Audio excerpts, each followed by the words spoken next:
Palavra de Deus.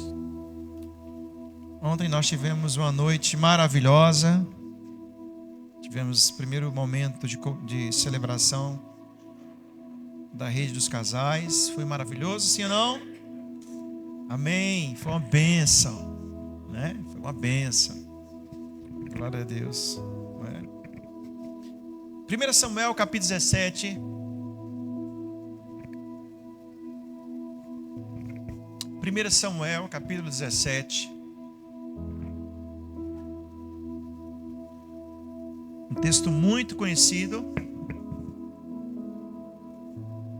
muito lido.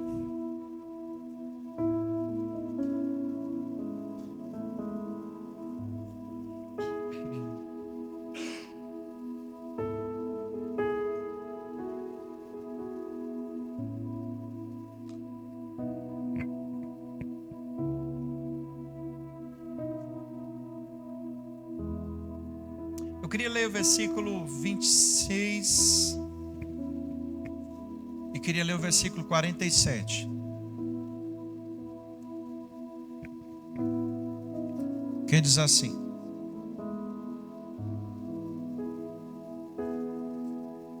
Então Davi perguntou aos soldados que estavam por perto: O que receberá o homem que matar esse filisteu e acabar com as suas provocações contra Israel?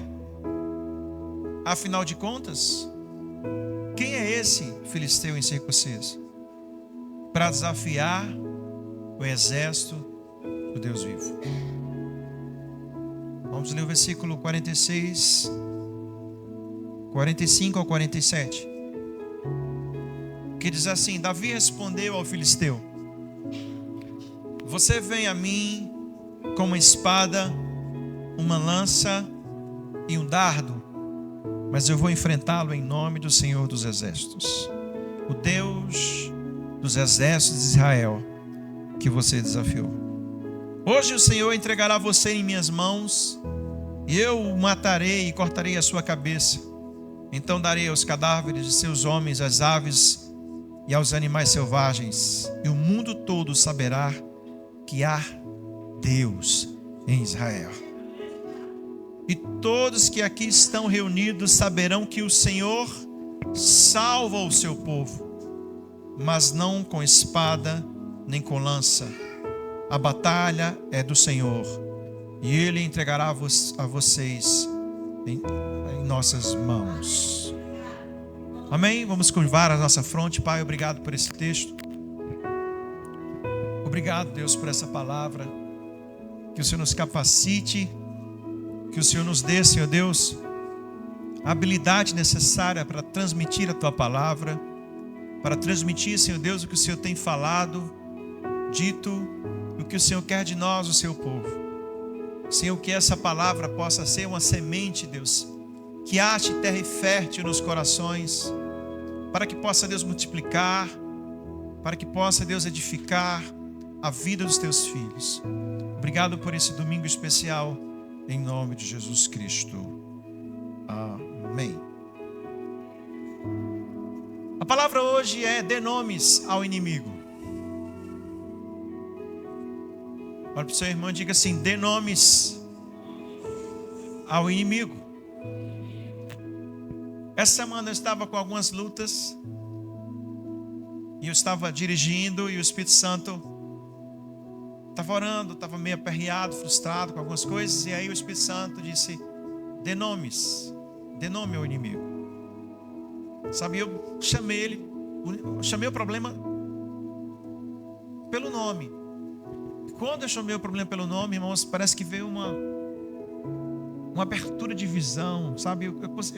Veio uma unção para que eu pudesse ver várias situações e como resolvê-las. Não é? E por isso que nós estamos falando sobre isso hoje. Deus, Ele quer fazer você ver que as circunstâncias que envolvem a sua vida parecem muito mais do que são. Parecem muito mais do que são. É sabido, irmãos, que nós enfrentamos guerras diárias. É sabido que gigantes se levantam nas nossas vidas. Sim ou não? Desafios financeiros, pessoais, emocionais, espirituais. E de quebra, ainda tem um monte de gente maligna que intenta contra as nossas vidas. Seja por calúnias, difamação, seja até por trabalhos de magia negra. De fato, nós vivemos em guerra. Você vive em guerra. E é sabido que o nosso inimigo, ele tem poder. Nós entendemos e aprendemos isso muito claramente no livro de Daniel, quando tem que vir o arcanjo Miguel para resistir ao próprio Satanás. É sabido que o nosso inimigo tem poder. É sabido que as trevas, elas têm capacidade para nos ofender. Mas também é sabido que eles não podem tocar em você. É sabido que eles não podem nem sequer aproximar de você. Onde está isso, pastor? Lá no livro de Jó, o próprio Lúcifer, o maioral dos maiorais, reclamando contra Deus, como um pincher brabo. Aqueles pincher. Dizendo, o Senhor coloca sobre ele um muro ao redor. Como eu vou fazer alguma coisa? Isso é o próprio diabo falando. O diabo chega para ele sem visto. Deus chega para ele sem visto. Meu servo Jó, reto, bom e fiel. Aí ele diz, também tem um muro ao redor da sua volta. Em outras palavras, tem um muro que eu não posso chegar, não posso passar. Eu não tenho força suficiente para passar desse muro. Olha para o seu irmão e diga assim, tem um muro à sua volta. É por isso que ele não pode tocar em você. É por isso que ele não pode te matar. É por isso que ele não pode, ele tem poder para fazer mal, tem. Ele jogou doença sobre Jó. Ele destruiu a família de Jó. Ele destruiu as finanças de Jó. Porque Deus permitiu que ele passasse pelo muro. Porque se assim não fosse, ele não poderia. Há um muro de proteção na sua vida, irmãos. E a única forma de esse muro de passar por esse muro, é Deus permitindo para que haja uma provação na sua vida. Segundo, é quando de dentro para fora você o fragiliza. De que forma? Com iniquidade. Porque o diabo quer achar brechas. Quais são as brechas que o diabo acha? Iniquidade. Então as duas formas de o diabo avançar contra os meus muros é Deus permitindo por causa de uma provação, que não é muitas, talvez raras vezes isso, mas na maioria das vezes uma iniquidade que nós cometemos e abrimos brecha para que o diabo entre em nossas vidas e baguncem. Mas ainda assim, ainda que ele entre, ainda que ele bagunce, há um limite imposto por Deus. Porque foi assim na vida de Jó. Mexe, mas na vida não tocarás. Diga assim, Deus é Deus. E o fato é, o que adianta o diabo ser um brutamonte em poder, se a sua força não pode nos atingir? O que adianta ter músculos? O que adianta ter força física se contra nós não tem utilidade? Há um muro em sua volta. Por mais que o diabo tenha poder, ele nem sequer consegue fazer cócegas nesse muro. Porque é um muro feito, construído, estabelecido por Deus. Diga amém. Brinque um pouquinho, toque assim no muro. Toque aí no muro assim, ó. Eita, meu muro é lisinho aqui, é bonito. Tem um porcelanato bacana, né? Glória a Deus. Há um muro ao redor de você. E o diabo ele não pode transpor. Sabe, mas o diabo ele não é bobo. Se ele sabe que força física não pode utilizar, ele usa de outros meios, de outros artifícios. Quais, pastor? São vários. Insatisfação, distração. E aquele que eu quero falar nessa noite, início de noite de hoje, intimidação. Intimidação. E eu gostaria de falar sobre isso hoje. Você sabia que intimidação é uma estratégia de guerra milenar?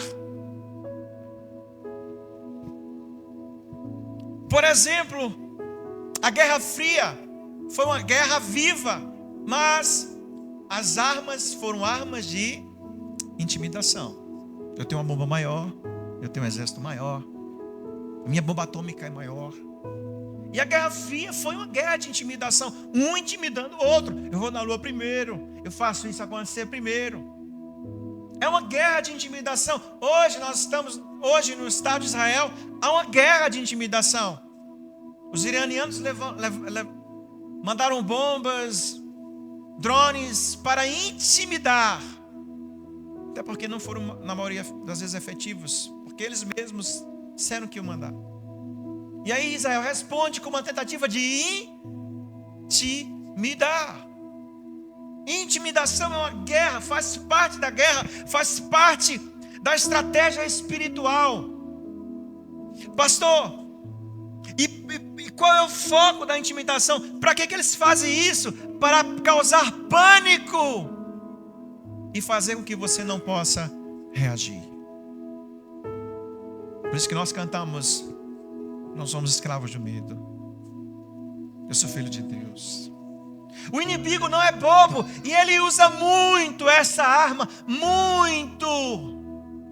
Porque nós intimidados negociamos a nossa fé, nós intimidados negociamos as nossas primícias, nós intimidados negociamos os nossos valores. É muito mais fácil cair em iniquidade, abrir brechas no muro para que o diabo possa entrar e bagunçar com as nossas vidas. Intimidação é uma arma espiritual poderosíssima, mas extremamente frágil. Extremamente frágil. Por quê? Só basta você dar nomes. Quem é o seu problema? E quem é o seu Deus? E a intimidação vira de cabeça para baixo. Vira de cabeça para baixo. Diga amém.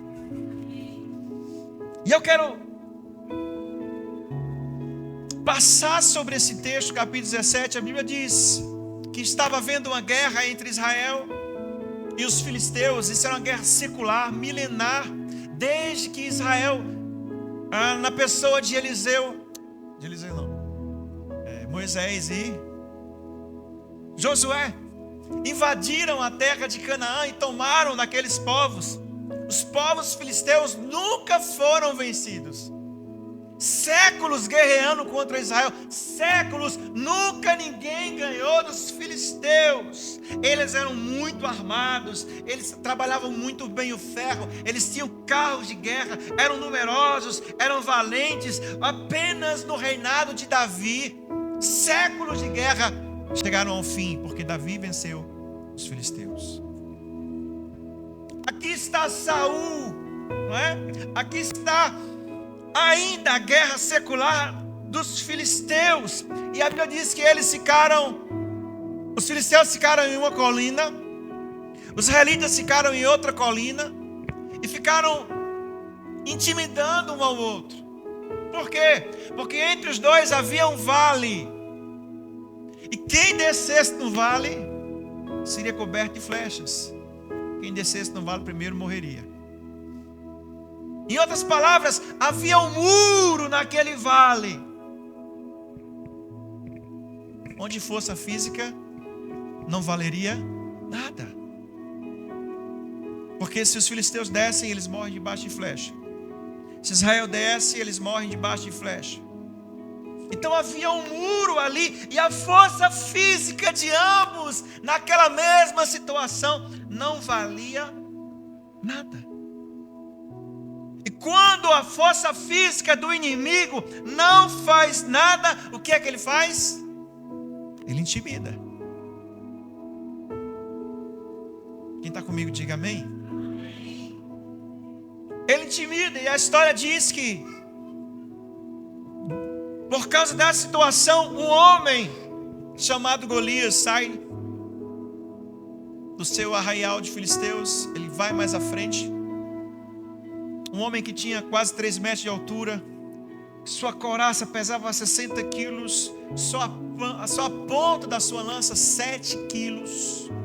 Um homem altíssimo, fortíssimo. Ele chega e ele grita,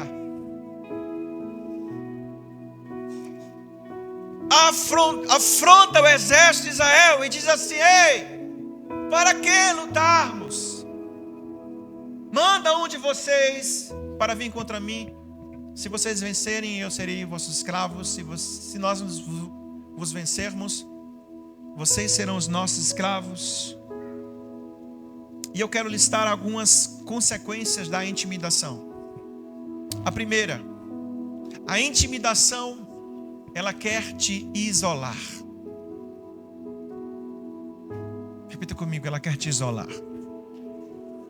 Quando nós estamos intimidados, nós temos a tendência de nos isolar. Estou falando espiritualmente.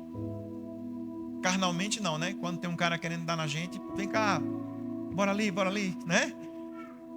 Ninguém vai sozinho. Mas espiritualmente é o contrário. Quando o diabo ele começa a agir com intimidação nas nossas vidas, é natural, pelo menos uma reação natural do homem caído, querer se isolar. Você sabe que tem um grupo, você sabe que tem uma igreja sólida, você sabe que tem uma família espiritual, mas de repente você quer lutar as suas lutas sozinhos. Você está sofrendo de intimidação espiritual. Da mesma forma nas famílias, casais cujos cônjuges não querem conversar, debater, eles querem se isolar para resolver os seus problemas sozinhos. Filhos resolvendo os problemas sozinhos. Ei, você está sendo vítima de uma intimidação por Satanás. A luta estava lá, grupo com grupo, país com país. De repente a ideia é um contra um. Quando estava com país, estava todo mundo equilibrado. Estava todo mundo igual. Mas quando se quer outra com um, aí você se sente fraco.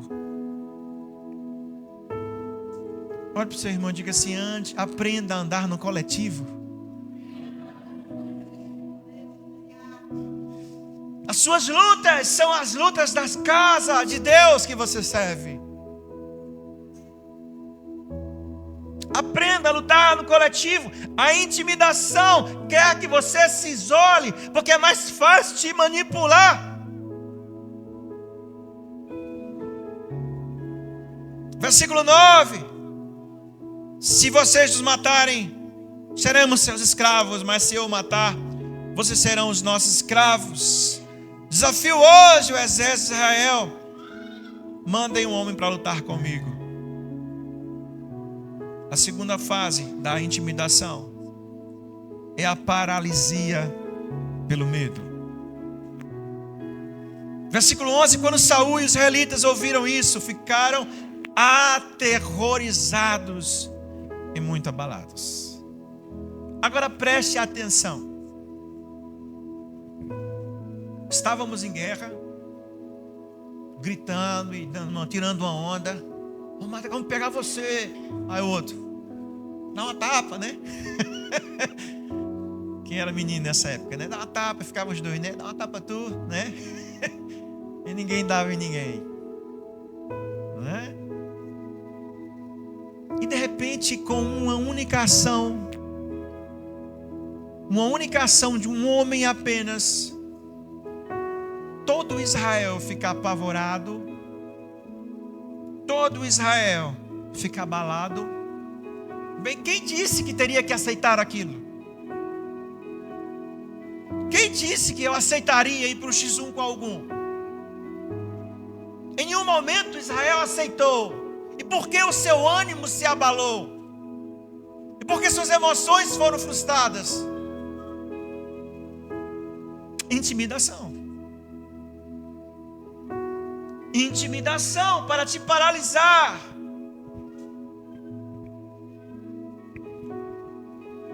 Quarta sintoma de intimidação: vontade de desistir e fugir. Versículo 25, quando eles narram a respeito de Golias. Versículo 24: quando os israelitas viram Golias, começaram a fugir apavorados.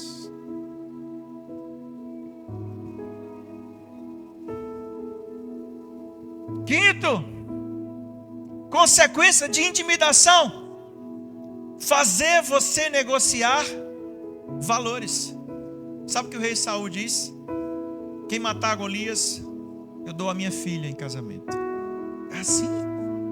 Se for um homem mau, se for uma pessoa rude, e se for alguém perverso, não, quem matar Golias, eu dou a minha filha. Negocia valores. Quem está debaixo de intimidação, negocia valores. Repito, o intimidador quer te isolar, quer te paralisar, quer te fazer desistir e fugir, quer que você negocie valores. Mas hoje Deus diz a você: dê nomes ao seu problema. Dê nomes. Dê nomes. Sabe o que acontece? Jessé manda Davi levar comidinha para os seus irmãos.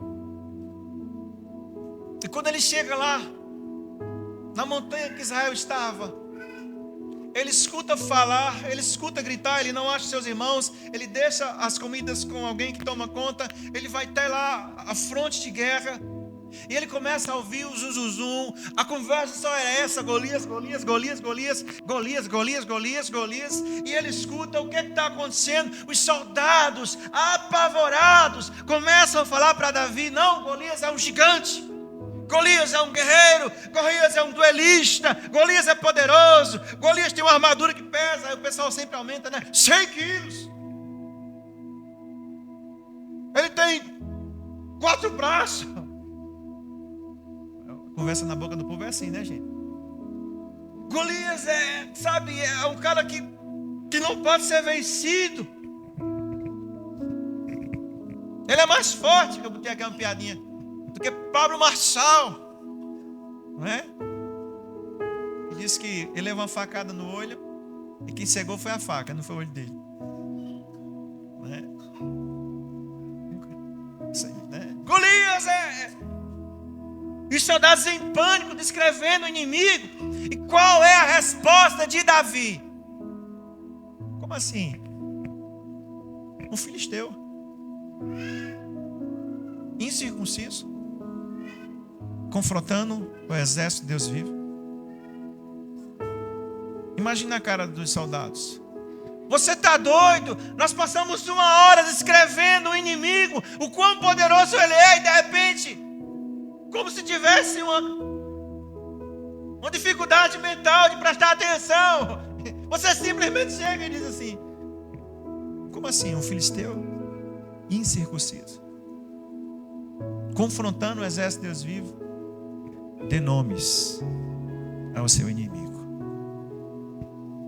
Dê nomes ao seu inimigo. O que levou Davi a responder assim? Por que ele respondeu assim? Ele teve medo, por acaso ele não teve medo? Por acaso ele... Por que não teve medo? Por que não bobeou? Por que nem sequer um cabelo de sua cabeça ficou em pé diante da ameaça? Por quê? Mesmo seu irmão Eliabe acusando ele de fazer cena, mesmo seu irmão Eliabe chamando ele de arrogante por tratar Golias assim, Mesmo o rei Saul tentando dissuadir ele, dizendo: ei, menino, você é apenas uma criança, Golias é um guerreiro antigo, você não tem chance. Todo mundo falando isso para ele. E ele simplesmente falando: Golias é apenas um filisteu incircunciso. Olhe para o seu nome, olhe para o seu irmão e diga assim: dê nomes. Quem está entendendo a palavra, diga amém.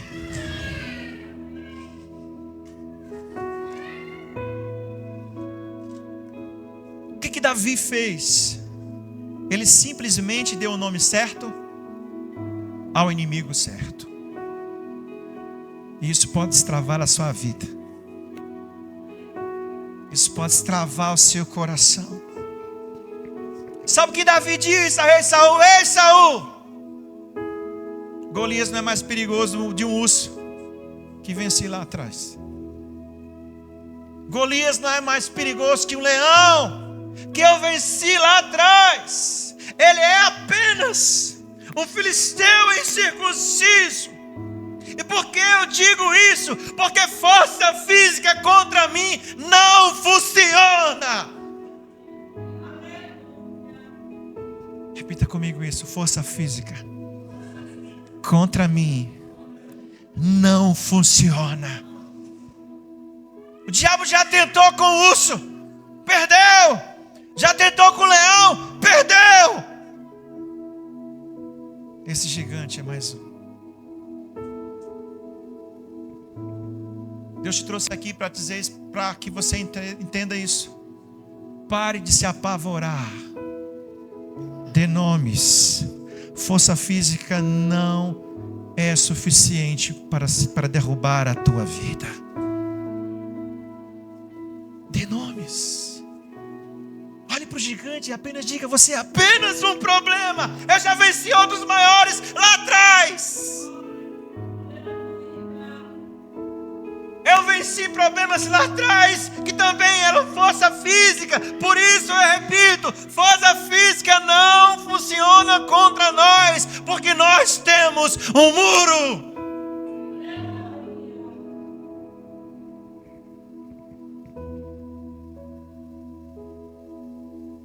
Nós temos um muro. Nós temos um muro. Força física não funciona contra nós. É por isso que nós lemos no versículo 45, quando Davi responde aos filisteus: você vem a mim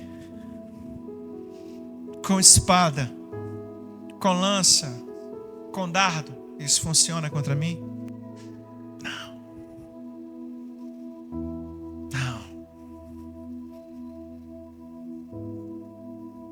Não funciona. Mas eu vou enfrentá-lo em nome do Senhor dos Exércitos, o Deus dos Exércitos de Israel, o qual você desafiou. Hoje o Senhor vos entregará em minhas mãos, e eu o matarei e cortarei a sua cabeça. Então darei os cadáveres de seus homens, as aves, os animais selvagens, e todo mundo saberá que há Deus em Israel. E todos que estão aqui reunidos saberão que o Senhor salva o seu povo, mas não com força física, não com espada, nem com lança, porque a batalha é do Senhor, e é Ele quem entregará em suas mãos. É Ele quem entregará em suas mãos. Pastor, como vence o intimidador? Dê-lhe o nome que verdadeiramente ele tem. Dê-lhe o nome que verdadeiramente ele tem.